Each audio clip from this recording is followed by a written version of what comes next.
হ্যাঁ, খুবই খারাপ হলো। এটা হওয়া উচিত হলো না। মাসিমা, মাসিমা, আপনার বৌমা মারা গেছে। মাসিমা মারা গেছে? মা, আমাকে ছেড়ে চলে গেলে? আপনি চুপ করুন, এভাবে কাঁদবেন না, সবই তো ভগবানের ইচ্ছা। ও ছাড়া আমার আর চুপ করুন আপনি। ঠাকুমা, কি হয়েছে? কোথা থেকে এসেছেন আপনি? ও কে হয় আপনার, বলুন?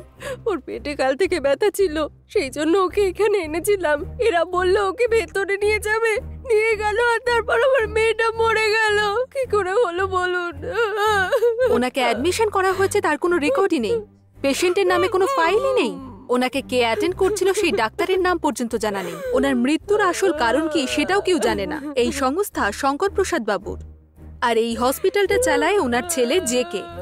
ঘটনাটা ঘটেছে এতক্ষণ আগে, কিন্তু এখনো কেউ কিছুই জানে না। স্যার, একটা সোজা প্রশ্ন, এই হসপিটালের ডাইরেক্টর আপনি এবং আপনার বাবা, এতে আপনার রিয়াকশন কি? আপনার কি রায় আছে বলুন? এই সমস্ত কিছুর জন্য আইন আছে, আর আমি আইনকে সম্মান করি। ডাইরেক্টর তো আপনি, কিন্তু এই দোষের জন্য আপনি কি রেজিগনেশন দেবেন? ইন্ডিয়াতে যখন টেররিস্ট অ্যাটাক হয়, তারপরে প্রাইম মিনিস্টার বা অন্য কোনো মিনিস্টার রিজাইন দেয় নাকি? কারোর সাথে রেপ বা হ্যারাসমেন্ট হওয়ার পরে পুলিশ ডিপার্টমেন্ট হোক বা মিনিস্টার রিজাইন দেয় নাকি? কিন্তু এসব তো কারেক্ট করা উচিত। আমার না বলার পরে একটা কথা ধরে সেম ইন্ডিয়া সেম বেঙ্গালুরু বলে যেটা তোমরা করো সেটা ছেড়ে দাও। আসলে তোমরাও কি ইনভলভ ছিলে না? চ্যানেল ছেড়ে দিয়েছিলে নাকি? সবাই মিলে একজোট হয়ে হাত মেলাও আর এটাকে ঠিক করে দেখাও। কারেক্ট ইট।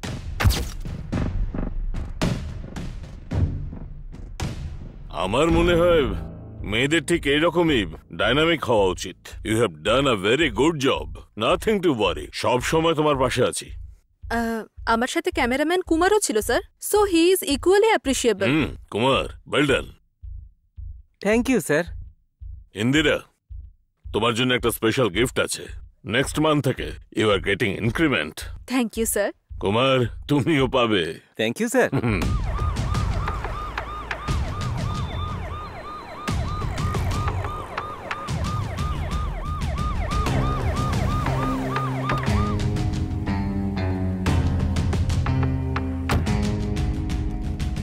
স্যার, তোমার মালিকের সঙ্গে দেখা করতে চাই। অ্যাপয়েন্টমেন্ট নেওয়া আছে? এই, পারমিশন নিয়ে বাড়িতে আসে ঠাকুর মশাই, আর উইদাউট পারমিশন আসে মৃত্যু। চল ডেকে দে। এই, হ্যাঁ, ওনাকে ভিতরে আসতে দাও। আপনি যান স্যার।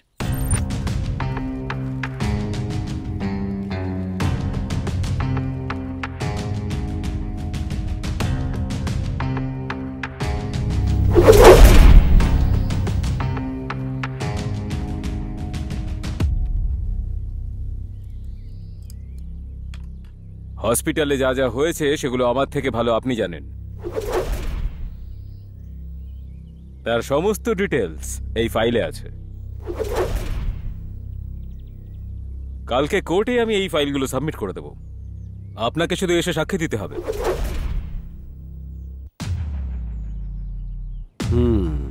নিয়ে এসো।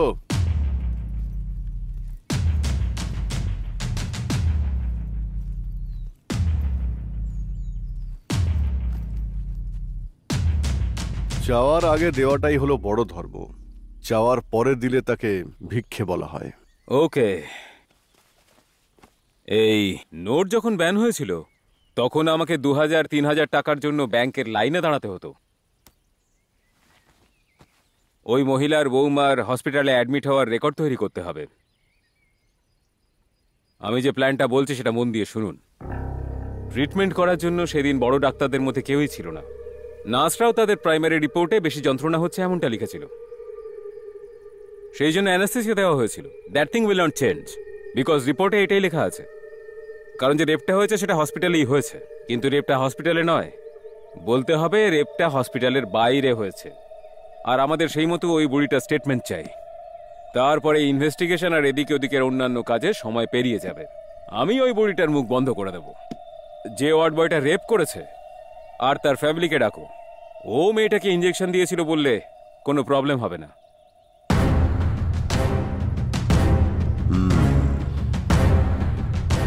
আপনি যদি এই সমস্ত ডকুমেন্টগুলো প্রডিউস করেন তাহলে আপনার ইমেজ একটু ডাউন হতে পারে। That you can correct easily. কিন্তু আপনার আর আপনার সংস্থা দুটোই সেফ থাকবে। Okay, anyways, thanks for everything.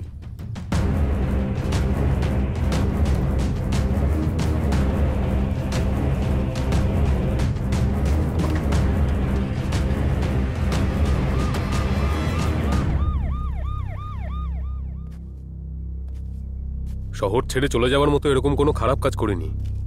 এটাই ভেবে যদি এখানে কাল বেশি কাজ হয় তাহলে আমাকে ব্লেম দিও না। আপনি তো একজন মিনিস্টার, এরকম কি আছে যা আপনি করতে পারেন না? একটা কথা বলতে পারি, আনাড়ি আর পাগল এই দুজনকে কন্ট্রোল করা যায় না। এই সব লোকের out of sight out of mind হয়, আমরা তাদের ঘেন্না করি। যত কাছে থাকবে তত রাগ বাড়ে, এই জন্যই বলছি। মন্ত্রী মশাই একদম ঠিক বলেছেন। কোনো ঘটনা বা কোনো অপরাধের পরে কিছুদিনের জন্য দেশের বাইরে থাকাটাই ভালো। তোমার ব্যাপারে যেটুকু ধারণা আছে সেই হিসেবে এইটুকুই আমি বলতে পারি। Please try to understand. আর একটা কথা, আজ আমাদের দেখা হয়নি। Got it? ড্যাড, বুঝতে পেরেছি। ডোন্ট ওয়ারি, তুমি কয়েকদিনের জন্য বাইরে থাকো, সময় হলে আবার তোমাকে ডেকে নেব। কিন্তু ড্যাড তুমি একা। Don't worry, I will manage. Okay dad, I will miss you. I will miss you a lot. I love you. Love you two.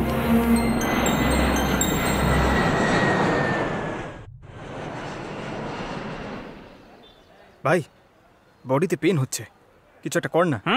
Idea বের করেছি। জীবনের স্টাইল পরিবর্তন করার? না ভাই, এই বডি পেন দূর করার জন্য। এটা কি রে? আমরা ব্যাংককে ট্যুর করে গোটা শরীরের ম্যাসাজ করে, না না না না না, স্যান্ডউইচ ম্যাসাজ করানোর কথা ভাবছি। আরে জিলিপি খাওয়ার টাকা নেই, স্যান্ডউইচ খাওয়ার কথা ভাবছিস? আরে কথাটা সেটা না ভাই, কতদিন আমরা এইসব জিলিপি সিঙ্গারা খেয়ে থাকবো বলতো? কখনো কখনো লাড্ডু, মালপোয়া টেস্ট তো করা উচিত, বল না ভাই? হেই, হোয়াটস আপ গাইস? মালপোয়া। কিছু না, আসলে কি বলতো, ওর ব্যাংককে গিয়ে ম্যাসাজ করাতে ইচ্ছে করছে। মিথ্যে বলছে ও। আচ্ছা, তাতে কি হয়েছে? মনে হচ্ছে ওয়ার্কআউট করা যেতে পারে। তোমরা রেডি হয়ে নাও, আমরা সবাই ব্যাংকক যাব। জোকটা ভালো, কিন্তু কিন্তু হাসবো কিনা সেটাই আমি ভাবছি। আরে সত্যি বলছি রে, একটা কাজ আছে, আর্জেন্টলি কালকেই আমাদের সবাইকে যেতে হবে। স্বপ্নে দেখো ব্যাংকক এত তাড়াতাড়ি যে হাতে চলে আসবে বুঝতেই পারিনি ভাই। এটা স্বপ্ন না বাস্তব বুঝতে পারছি না ভাই, কি করবো এবার? ভাই একটু ওইদিকে তাকা।